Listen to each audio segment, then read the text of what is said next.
Covering for you, California could become the first state to hold big social media platforms accountable for addicting children. Lawmakers passed the bill out of the Assembly yesterday. Now it's headed to the Senate. Political reporter Morgan Reiner joins us now. So Morgan, under this new measure, can anyone sue these companies?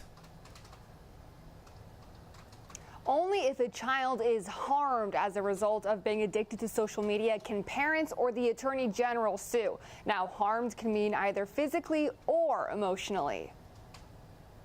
Although not a kid legally, Larissa May is the first to admit she used to fit into the category of being harmed by social media. I had spent my entire college career figuring out how to build a social media platform following. And I became so addicted to technology until it got to a point where I was suicidal. In psychiatric care, she said she was asked about alcohol, drugs, and friendship circles, but not about the 14 hours she used to spend online a day.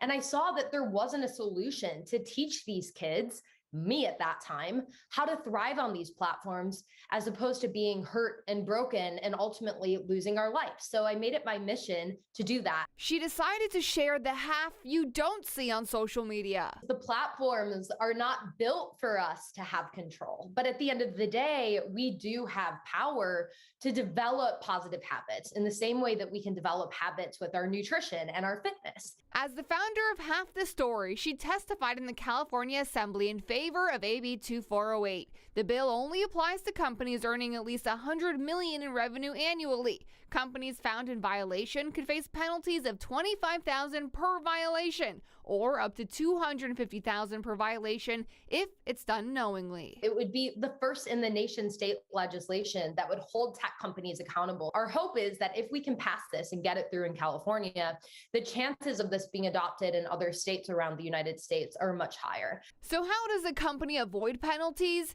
If they remove addictive features by April 1st, or if the company conducts regular audits to identify and remove addictive features. The bill would not apply to streaming services like Netflix or Hulu.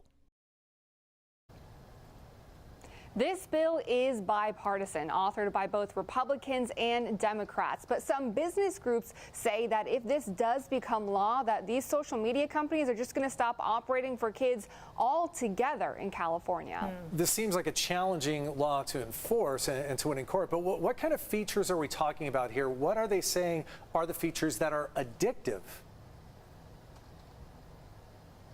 Well, the bill text says that these social media companies use similar techniques to use in gambling, where they will get rid of the cues, the social cues that would typically tell a person to stop scrolling or to stop using the app. They say that they also sell a child's information to third parties, information like which child is more susceptible to certain advertising, like that of tobacco, for example. Yeah, taking away social media for teenagers because of a law may not necessarily be a terrible thing. We'll have to hear both sides of that one too. All right, Morgan, thanks.